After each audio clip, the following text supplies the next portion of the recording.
Joining me now are Gerry Anderson, Executive Chairman of DTE Energy, Portia Roberson, CEO of Focus Hope, and Angela Reyes, Executive Director of Detroit Hispanic Development Corporation.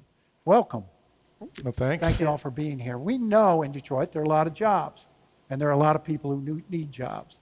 In between those two groups are a lot of barriers, and we're going to talk on this panel about what those barriers look like and how we tear them down. And Gerry, probably no group faces more barriers to re-entering the workforce or joining the workforce than returning citizens, released inmates. And this tree trimming program, we just talked about one effort to find a place for these folks, because we know if folks are working, returning citizens are working, if they know they've got a chance at a job before they get out of prison, it focuses them more, and it improves sort of the conditions in the prison, motivates them.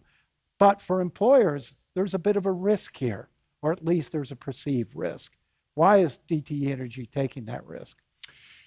So I had the same perceived risk that everybody does when you deal with returning citizens. But look, this is a chance to pair up a business need with a really critical social problem. And I began to hear from CEOs, generally of small companies, that I'm hiring returning citizens and they're some of my best employees.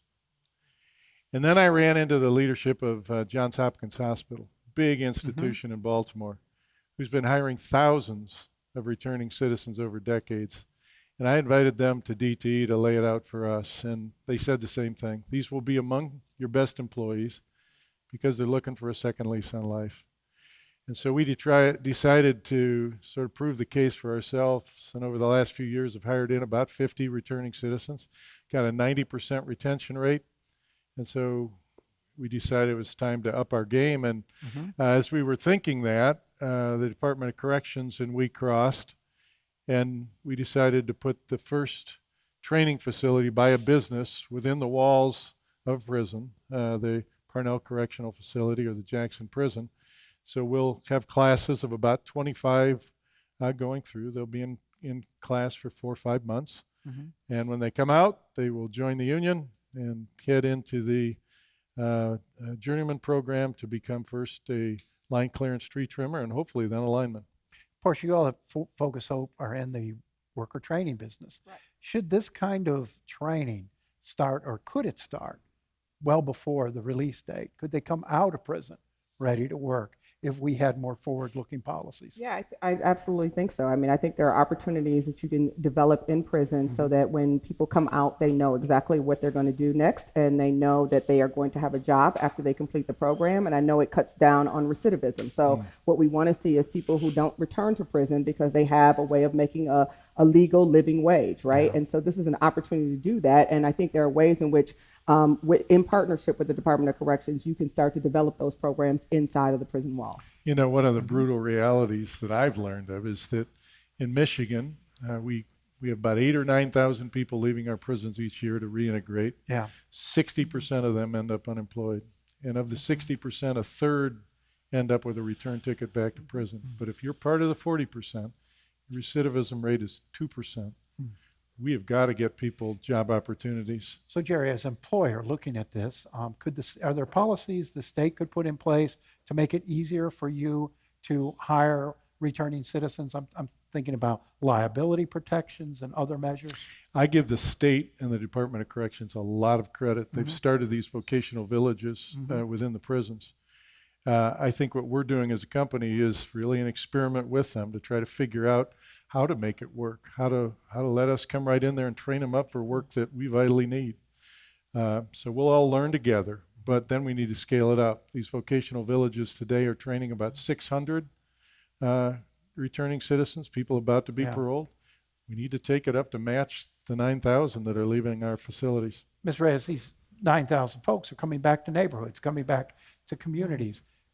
In terms of the impact on communities, it makes a huge difference if these folks have something to do when they arrive back home.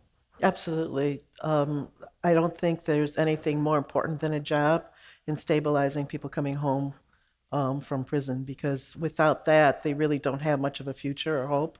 And it's really easy. People slide back very quickly into the old lifestyle because they have to survive. They have to eat. They have many times families that they have to support. They come back with a lot of bills, sometimes child support that they have to pay, tickets that have to be paid. And if they don't have a legal way of paying those things off and earning a living, they will end up right back where they were before.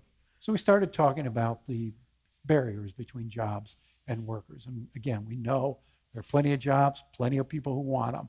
But when you look at Detroit and the ravages of poverty, the impact poverty has had on this community, it's not as simple as saying, well, we got a worker, we got a job, let's plug them in. A lot of people have not worked ever. Maybe they're from families who it's been generations since people have worked. That ability to go out and actually participate in the job hunting process is perhaps more limited than it is in other communities. How do you knock that barrier down, Portia? Well, I think we see the same host of barriers that we've talked about before. Transportation, childcare, those kind of issues. And so what we've decided at Focus Hope is, one, we want to be an employer-led workforce organization, which means that we come to somebody like Gerry and we say, how many people do you need? Before we start the training program, before we develop the curriculum, we work in concert with that employer. So first of all, we know when somebody comes to the door that they're going to have a job if they commit to coming to Focus Hope and commit to the class schedule, right? But then we know that we have to do our wraparound services. So in addition to some of those obvious things, clothing closets and bus tickets and childcare that fortunately at Focus Hope we're able to provide through some of our other opportunities and programs that we do. We also look at financial literacy. We also look at how do we teach somebody that cashing your check at the party store is not the way that you want to, start your career, that you want to figure out how to have a bank account and what's going to actually be in that bank account or on that check when you actually get that check, right? Because so many people, as you said, have not had that experience. And so I think that's one of the barriers that we have to deal with. The other thing is really letting people know what opportunities are there. I think for the last 10 or so years, we've talked only about being successful if you go to college. And that is not the truth. I mean, that simply is not the truth. And we've got to expose people to the opportunities that are there if you're not going to be a person who goes to college. We'd certainly like for everyone to go if that's their choice, if they can afford it. But certainly there are ways in which you can make a good middle class living if you don't. And we want to expose them early enough on. And I guess the barrier that we get rid of there is the exposure piece, that sometimes the barrier is just that they don't know what the opportunity is there. Right. And Mr. Reyes, you must see that in your community, people haven't worked in a long time, or perhaps have never worked, not really understanding what it takes to go out, fill out an application, go through an interview. That must be terrifying. Yeah, especially people who have been inside for a very long time.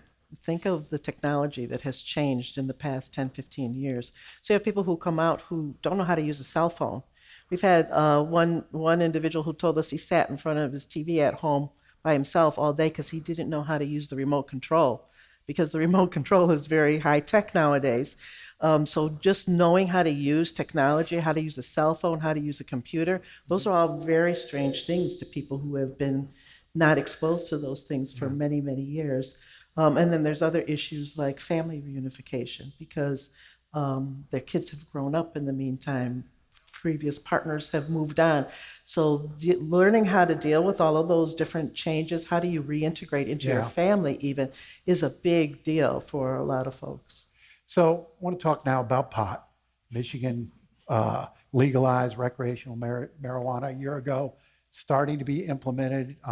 It will be fully so in just a short time. You look at Colorado, the struggles the employers are having, trying to find workers who can pass a drug test. Gerry, you're an employer. At some point, our employer is going to have to say, we're just going to ignore marijuana use, that it's going to become part of the fabric of our community and what we have to expect as employers. That might be a tough one for us. We have people who run nuclear power plants. We have people who are up near high voltage lines on a daily basis or around powerful rotating equipment. You've got to have your wits about you, or you're literally putting your life at risk. So I think there are going to be occupations where letting go of drug testing is going to be really hard to do. Now, there may be other occupations where they do, where those safety issues are less critical, but we've certainly got jobs where that won't be the case. But Portia, these drug tests have become almost routine for any job you go out for. Are they obsolete now in a society that has embraced marijuana use? I don't think they're obsolete by any stretch of the imagination. I think what Gerry said is absolutely true. It's going to depend on the job that you're applying for. It's not going to be across the board anymore. And I think we're going to at some point see it treated like alcohol. If we see people coming on the job and they look like they're under the effects of alcohol, they're drunk on the job, then we immediately pull them from that job and send them home or do whatever we have to do to get them some help with that. And we're going to have to sort of start to learn about the effects of marijuana and what we should be looking for. But I definitely think that the drug testing is always going to be in place for some of those jobs where you are not only a threat to yourself, but a threat to others if you're operating that kind of machinery under the influence of marijuana. Ms. Reyes, you see people who don't want to go through that job application process because they're worried about marijuana testing and drug testing. Unfortunately, a lot of people, if you ask them if they use drugs, will tell you no. And then you say, do you smoke marijuana? And they'll say yes. Yeah. Because they don't consider it to be a drug because it's in such wide use. But I agree with Portia is that it's because marijuana stays in your system much longer than like alcohol, you can test positive even if you're not under the influence at the time. So I think we're going to have to figure out some different ways of figuring out if somebody is using or not or under the influence. I talked earlier in the day with Nicole Sherrod-Freeman of the Detroit Workforce Development Office, and she was on the earlier panel, and she talked about the opportunities that are coming out of FCA and all those workers who aren't going to get a job, perhaps as many as 50,000 applicants for 5,000 jobs, and the effort underway to put them into a talent pool to sort of catalog them, understand their skills, and what they need to do to get ready for the next time they apply. How important is that going to be for employers who are coming in here looking for workers? Well, I think for us at Focus Hope, we did the same, or a similar type of thing with Flexingate. When Flexingate opened, we brought in a lot of people. We trained them for production worker jobs and labor jobs at Flexingate, and then the numbers, they had what they needed. And so we still had a number of people on our list that had applied and wanted to work at Flexingate. What we've tried to do now is we've reached out to them and said, listen, that didn't work out for you, but we've got truck driving programs, we've got machinist programs, we've got IT programs. Are you interested in any of those? Let's have you come back in. Let's test you for that. And a lot of times what you'll find is people just want a job, they want to work. So they're not so wed to where they were going to work as much as they are wed to the idea that they're going to get a good paying job. Gerry, having that pool that you can draw from is going to make a big difference, isn't it? It certainly helps. We're making progress, but we've got a ways yet to go in Detroit in workforce engagement. But I'll tell you, one of the things I think will help is the Detroit Regional Partnership, the new economic development organization, has explicitly put out a goal that they call either deep prosperity or inclusive development, which means we're going to target pulling in companies that bring jobs at all levels of the job level. We're going to have to leave it right there. Thank you all. Appreciate it. Thank you.